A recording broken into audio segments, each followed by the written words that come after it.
복음성가 가운데에 날 구원하신 주 감사라는 찬양이 있습니다. 가사는 뭐 이런 거죠. 날 구원하신 주 감사, 모든 것 주심 감사, 지난 추억이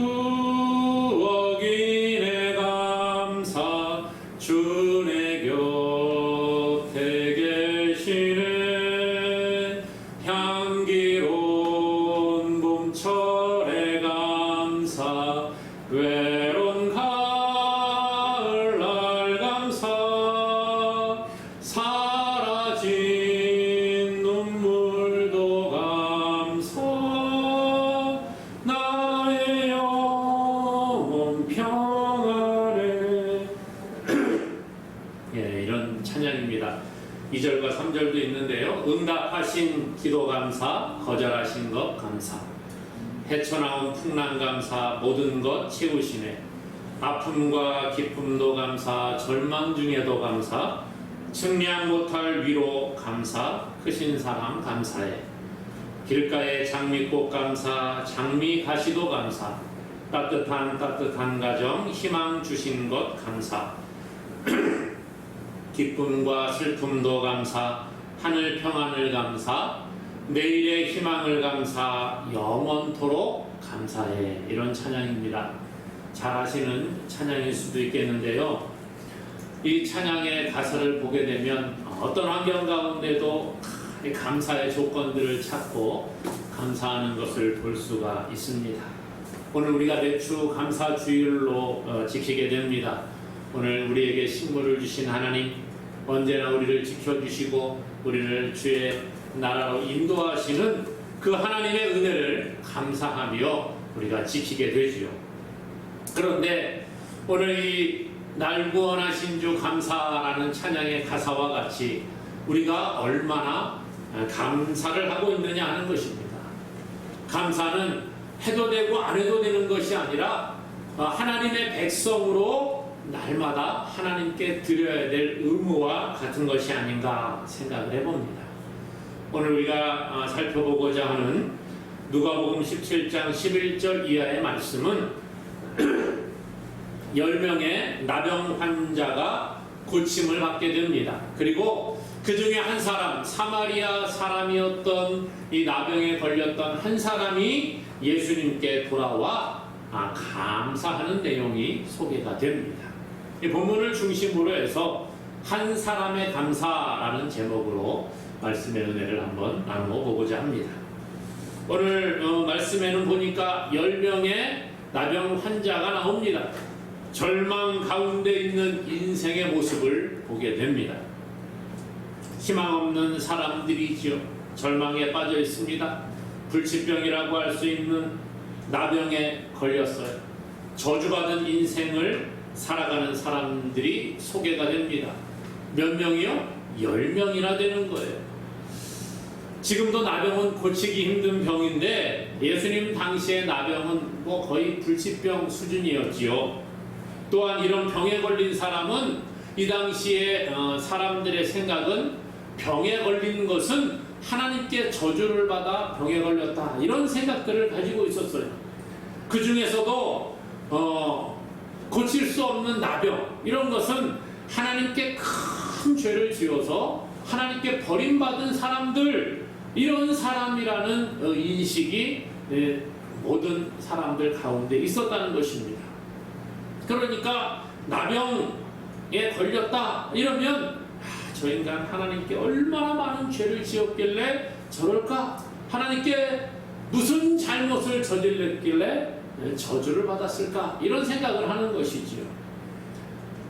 나병에 걸린 사람도 자기가 그런 생각을 했을 거예요. 내가 하나님께 무슨 죄를 지었길래 내가 이런 병에 걸렸을까? 우리 가족들 가운데 누가 잘못했길래 내가 이런 일을 겪고 있을까? 이런 생각을 가지게 됩니다. 그러니까 희망이 없지요. 절망입니다. 자신을 학대하고 차라리 죽는 것이 나을 것 같다는 생각을 할 수밖에 없는 것입니다. 나병 환자들은 사회로부터 격리되어 살아갈 수밖에 없었어요. 이스라엘 백성들이 나병에 걸리게 되면 진 밖으로 나아가 쫓아버렸습니다. 그리고 거기서 살아가는 거예요.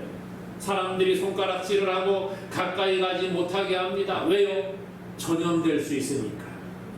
그래서 사람들이 있는 곳에 이 나병 환자들이 오게 되면 잘못하면 돌에 맞아 죽을 수도 있는 그런 환경입니다.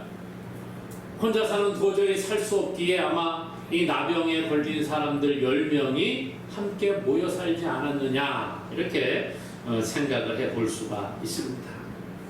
오늘 우리 인생이 마치 나병 환자들과 같은 삶을 살아가고 있지 않은가, 우리 한번 돌아볼 필요가 있는 거예요. 경제가 어렵고 살기가 힘들다고 합니다. 젊은이들 취업이 안 되고 정말 이 코로나로 말미암아 더 어려운 시대를 보내고 있지요. 젊은이들이 M4 세대 그런 이야기를 합니다. 연애를 포기하고 결혼을 포기하고 출산을 포기합니다.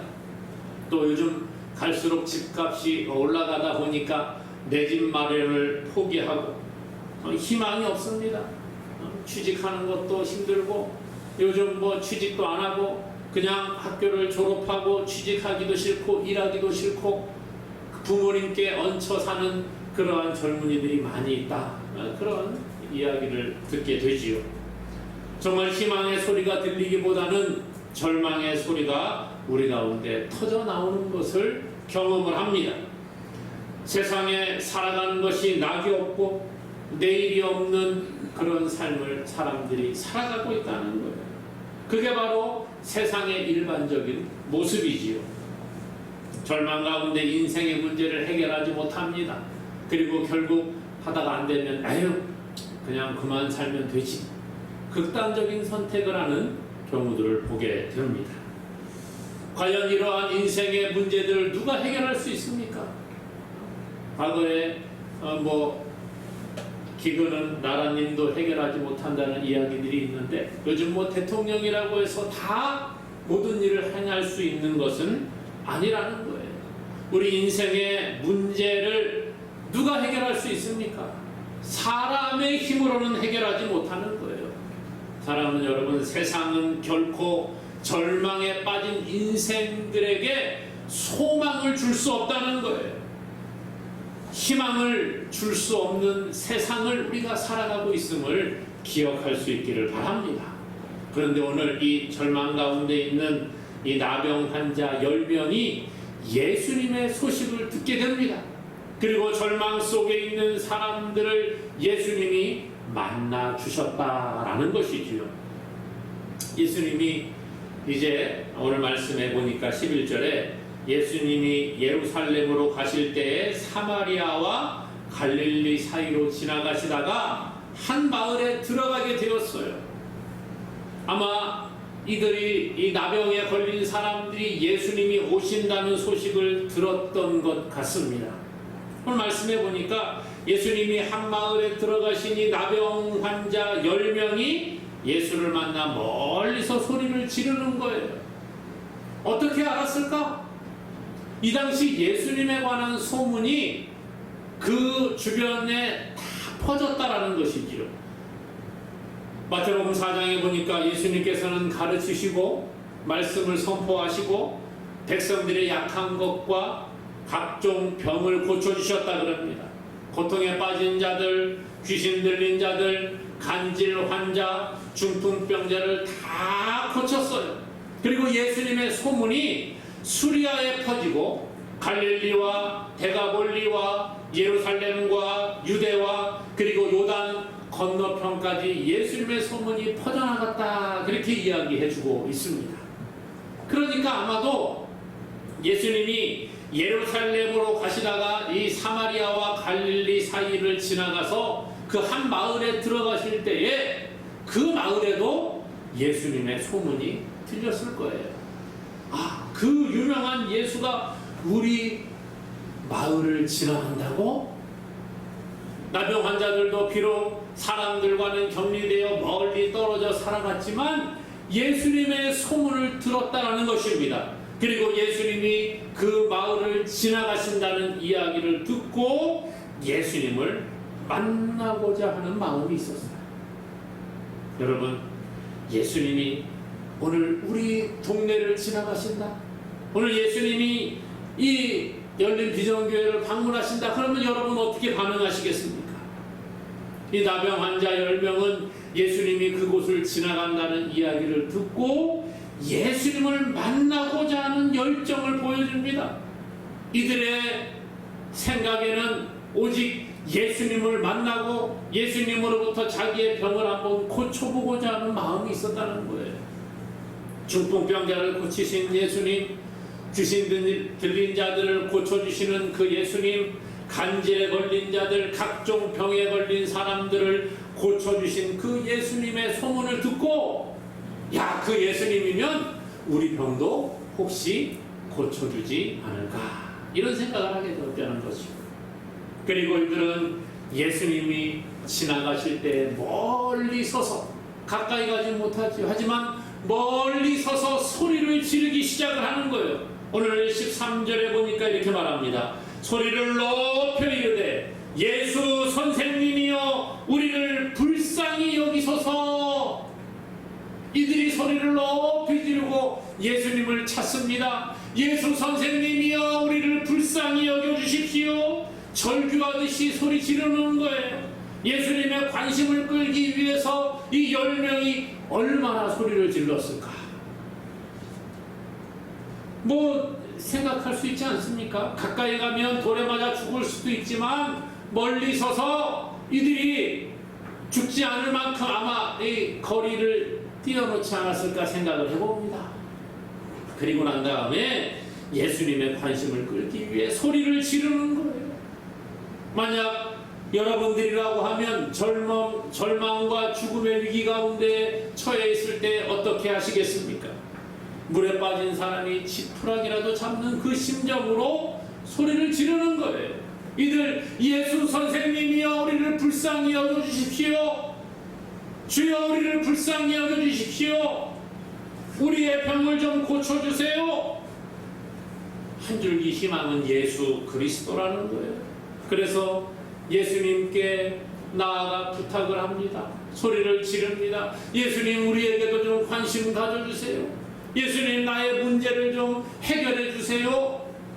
소리를 지르고 있는 거죠. 사랑하는 여러분, 오늘 우리도 예수님을 만나고자 하는 간절함이 있기를 소망합니다. 간절함이 없다고 하면 그 사람 절실하지 않은 사람이겠지요. 예수님 없어도 나 혼자 잘 살 수 있어, 이런 생각을 가지고 있다면 예수님께 나와 뭐 부르짖을 필요가 있겠습니까? 자기 혼자 살아도 행복한 삶을 영위할 수 있다라고 생각을 한다면 아마 소리를 지를 필요가 없을 거예요. 예수님을 찾아갈 필요가 없다는 것입니다. 그러나 이것은 사람들의 착각에 불과합니다. 인간은 자기 스스로 힘 가지고는 결코 구원에 이를 수가 없는 거예요. 인간 스스로의 힘을 가지고는 행복하게 살아갈 수 없다는 것입니다. 평안한 삶을 누리지 못한다는 거예요.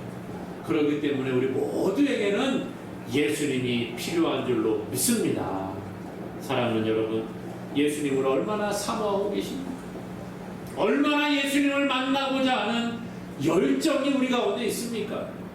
얼마나 예수님을 갈망하고 계십니까? 오늘 10명의 이 나병 환자는 예수님을 만나고 예수님으로부터 관심을 끌기 위해 비록 멀리 떨어져 있기는 하지만 소리를 높여 예수님을 찾았어요.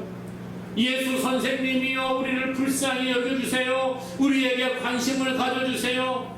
오늘 우리도 그런 마음이 있어야 합니다. 예수님 저에게 좀 관심 가져주세요. 저의 몸이 아픕니다. 저의 환경이 안 좋습니다. 우리 자녀들이 어렵습니다. 지금 경기가 좋지가 않습니다. 하나님 취직이 안 됩니다. 그런 것만이 우리의 관심이 되는 것이 아니라 더 나아가 하나님 나에게 구원의 은혜를 주십시오. 우리 가정에 우리 자녀들이 우리 가정에 우리 친척들이 예수님을 믿지 못하고 있는데 주님 그들에게도 은혜를 달라고 기도하는 자가 될 수 있기를 바랍니다. 간절히 부르짖어야 되는 거예요.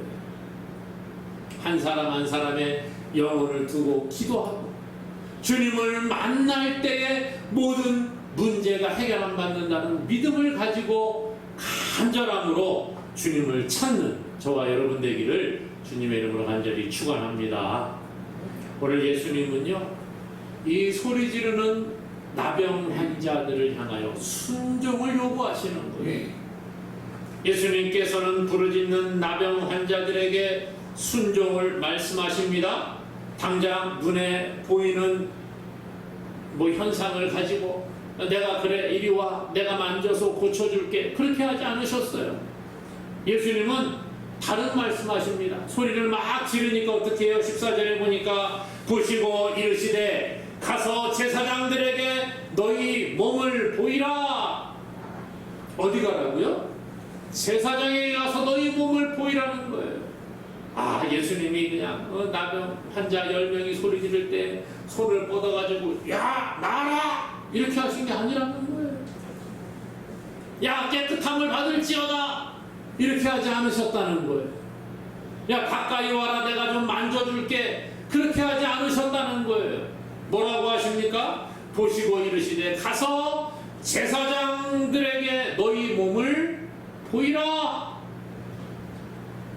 뭐 하라는 거예요? 순종하라는 겁니다. 예수님이 좀 우리에게 팔을 뻗어서 말씀해 주세요. 병을 좀 만져서 고쳐주세요. 무슨 약이라도 좀 우리에게 주세요.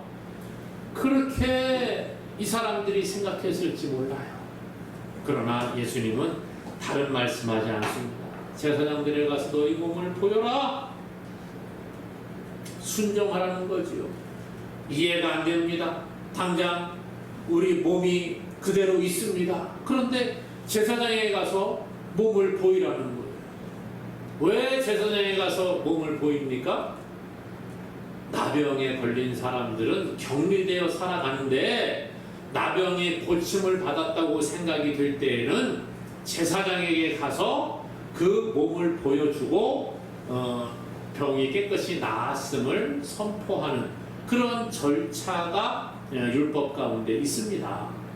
그렇기 때문에 제사장에게 가서 너의 몸을 보이라 이 말은 제사장들에게 가서 너희가 나병의 고침을 받았다는 그러한 확증을 받아라 그런 이야기예요. 마치 우리가 어떤 병에 걸렸다가 나음을 받았을 때에 병원에 가서 의사들에게 진단을 받고 당신은 이제 암이 완치되었습니다 라고 그렇게 인정을 받는 것과 똑같은 거지요. 예수님은요 지금 10명의 나병 환자들이 전혀 아무런 육체적인 변화가 없는 때에 뭐 하라고요? 제사장들에게 가라는 거예요. 그리고 그들에게 몸을 보여주라는 거예요. 행동하는 믿음을 요구하십니다. 예수님의 말씀에 순종하여 제사장들에게 가서 몸을 보여주기를 원하고 계신다는 거예요. 아람의 군대 장관인 나아만이 있습니다. 자기의 집에 그 이스라엘에서 붙잡혀온 여종 하나가 이야기합니다. 장군님이 나병에 걸리셨는데 우리 고향에 가면 엘리사라는 유명한 능력 있는 선지자가 있는데 그분은 분명히 이 주인님의 나병을 고칠 수 있을 겁니다.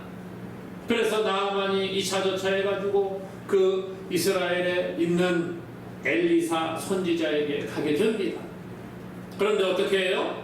엘리사가 사람을 보내서 저기 요단강에 가서 7번 몸을 씻으십시오. 그렇게 그냥 전달하도록 시켰어요. 나아만 장군이 화가 났지요. 아니 우리나라에는 깨끗한 강들이 많은데 그 지저분한 요단강에 가서 몸을 7번 씻으라고? 내 생각에는 저 엘리사가 나와서 나에게 손을 흔들고 치료를 할 줄로 알았는데 그렇게 하지 않았다는 거예요. 그냥 요단강에 가서 7번 몸을 씻으라. 화가 많이 났습니다. 그러나 종들이 이 나아만 장군을 설득하는 거예요. 장군님, 이보다 더한 일을 하라고 하면 안 하겠습니까? 그런데 겨우 요단강에 가서 몸을 7번 씻는 거 뭐가 어렵습니까? 한번 해봅시다. 믿져야 본전 아닙니까? 그러고 나서 무슨 일을 해도 되지 않습니까? 그 이야기를 듣고 이 나아만이 요단강에 가서 몸을 7번 씻었더니 어떻게 됐어요? 어린아이 살과 같이 회복되어졌다. 이렇게 말해주고 있습니다. 믿음으로 순종하는 행동이 기적을 경험하게 하는 줄로 믿습니다. 오늘 예수님은요, 10명의 나병 환자들에게 순종을 요구하시는 거예요. 너가 말을 듣고 내 말대로 그대로 행할 것이냐, 이것을 보고 계시는 겁니다. 하나님께서는 우리의 필요를 아시고 우리의 필요를 채우시는 분이에요. 하나님께서는 우리에게 가장 좋은 것이 무엇인지, 가장 좋은 길이 어느 길인지, 우리가 지금 당장 무엇을 해야 가장 좋은 것인지를 아시는 분이에요. 그렇기 때문에 우리에게 가장 좋은 것만 주시는 분인 줄로 믿으시기를 바랍니다. 그런데요, 먼저 순종하고 행동하기를 원하시는 거지요. 하나님 우리에게 가장 좋은 것만 주십니다 라는 믿음으로 우리가 나아가기를 원하는 거예요. 한번 따라해 볼까요? 하나님께서는 우리에게 가장 좋은 것만 주십니다. 믿습니까? 하나님 우리에게 가장 좋은 것만 주신다니까요. 그런데 우리는 지금 내 눈앞에 보이는 것이 없다고 불평합니다. 내 손에 잡히는 것이 없다고 하나님을 원망합니다. 그리고 순종하지 않아요. 오늘 10명의 나병 환자를 향하여 예수님은 말씀하십니다. 너희들은 가서 제사장들에게 너희 몸을 보여라. 지금 당장 아무 일도 일어나지 않았는데 이 나병 환자들에게, 제사장에게 가라는 거예요. 주님은 우리에게 순종하여 행동함으로 하나님의 역사를 체험하기를 원하십니다. 그러므로 오늘 우리도 어떤 상황 가운데 있을지라도 하나님의 말씀에 순종함으로 기적을 경험하는 저와 여러분 되기를 주님의 이름으로 축원합니다. 오늘 말씀해 보니까 한 사람이 돌아와서 하나님께 감사하며 영광을 돌리고 있습니다. 감사는 하나님께 영광을 돌리는 것이에요. 감사는 하나님께서 하신 일을 인하여 하나님을 찬양하고 높이는 것입니다. 감사는 우리의 믿음을 하나님께 보여드리는 거예요. 감사라고 하는 것은 하나님의 은혜를 풍성하게 누리는 방편이 되는 것입니다. 감사는 구원의 역사를 이루는 것이 바로 감사라는 거예요. 그런데 많은 사람들이 감사에 인색합니다. 또 감사하는 사람들 가운데에서도요, 내 눈에 무엇인가 일어났을 때에 그 현상만 보고 감사하는 사람들이 있습니다. 그러나 이것은 진정한 감사라고 말할 수가 없지요. 우리가 기적을 행하시는 하나님을 인해서 감사할 수 있어야 되는 거예요. 지금 나에게 눈에 보이는 게 없고 손에 잡히는 게 없어도 하나님 한 분으로 인해서 내가 감사할 수 있기를 바랍니다. 하나님이 우리를 통해서 하실 일을 바라보는 믿음의 눈이 필요하다는 거예요. 하나님이 우리를 통하여서 행하실 그 일을 기대하면서 순종하며 나아갈 때에 역사가 일어나는 것입니다. 하나님은 우리와 날마다 함께 하시는 거죠. 병을 고쳐주신 것, 그것을 감사하는 것도 훌륭한 신앙입니다. 그러나 이것보다 더 우리는 한 걸음 나아갈 수 있어요. 비록 내가 지금 병에 걸려 있지만 하나님이 하실 일을 기대하고 하나님께 감사할 수 있기를 바랍니다. 그 병을 고치시는 하나님, 세상에 온 우주 만물을 창조하시고 지금도 섭리하시는 그 하나님이 오늘 나의 하나님이 되심을 믿고 감사하며 영광 돌릴 수 있기를 바랍니다. 이것이 하나님을 인정하는 것이에요. 우리가 앞에 살펴본 것처럼 날 구원하신 주 감사, 그 찬양의 가사 보세요. 거기에 보니까 응답하신 기도 감사, 거절하시는 것 감사. 응답하신 것만 감사가 아니라 기도할 때 거절하시는 것도 감사할 수 있는 거예요.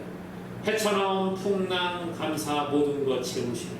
아픔과 기쁨도 감사, 절망 중에도 감사, 측량 못할 위로 감사, 크신 사랑 감사해. 이것이 바로 우리의 감사의 조건이 되어야 하는 것이 아니겠습니까? 좋을 때 감사하는 것은 좀 잘 할 수 있습니다만은 환경이 어려워도 감사하는 것, 이것을 주님은 우리에게 요구하시는 겁니다.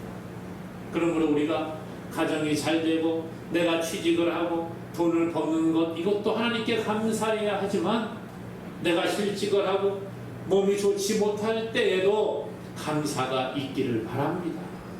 우리의 자녀가 잘 되는 것, 건강한 것, 자녀가 공부를 잘하고 취직을 잘하는 것도 감사하지만 어려움을 겪을 때에도 하나님이 함께 하심을 믿고 감사하기를 바랍니다.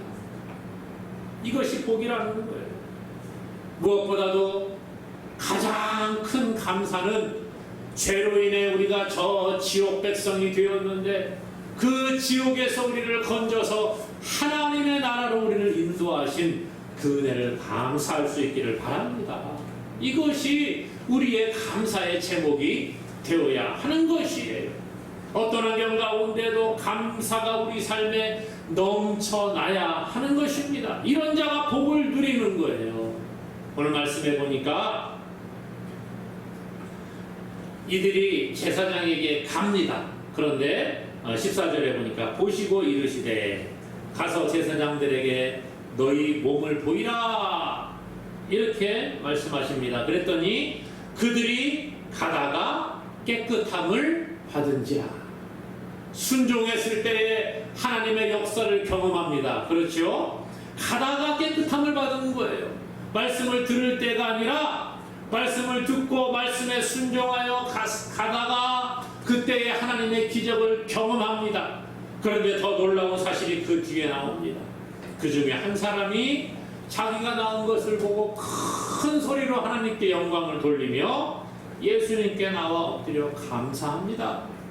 사마리아 사람이라 그렇게 소개를 해요. 10명이 고침을 받았는데 몇 명이 와서 감사해요? 1명. 10분의 1. 1명이 와서 감사합니다.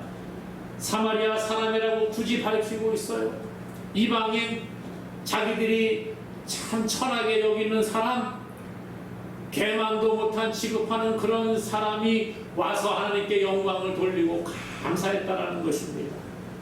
그때 예수님 뭐라고 하십니까? 19절에 보니까요. 그에게 이르시되 일어나 가라, 내 믿음이 너를 구원하였느니라.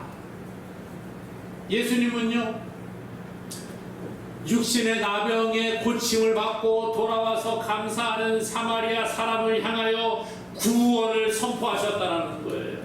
일어나 가라, 내 믿음이 너를 구원하였느니라. 구원을 선포하고 계십니다. 이것이 얼마나 큰 복입니까, 여러분?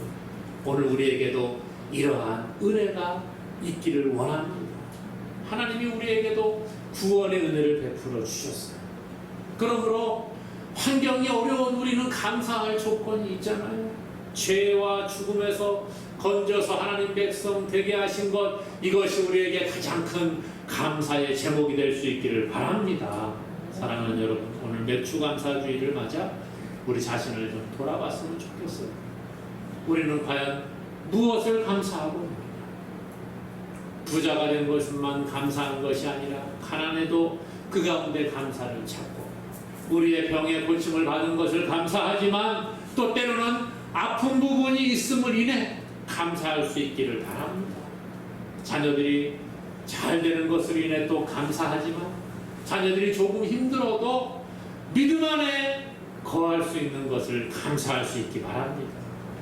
교회가 어려워도, 환경이 어렵고 코로나로 모임이 쉽지가 않아도, 그럼에도 불구하고 이러한 환경에서도 하나님을 예배할 수 있는 것 감사할 수 있기를 바랍니다. 우리의 눈에 보이는 현상을 보고 감사하는 게 아니라 하나님 한 분으로 인해서 감사할 때에 하나님 우리에게 더 큰 은혜로 함께 하실 겁니다. 그러므로 이 맥주 감사주의를 맞아서 날마다 하나님의 은혜를 생각하고 감사가 넘치는 우리의 삶이 되기를 주님의 이름으로 간절히 축원합니다.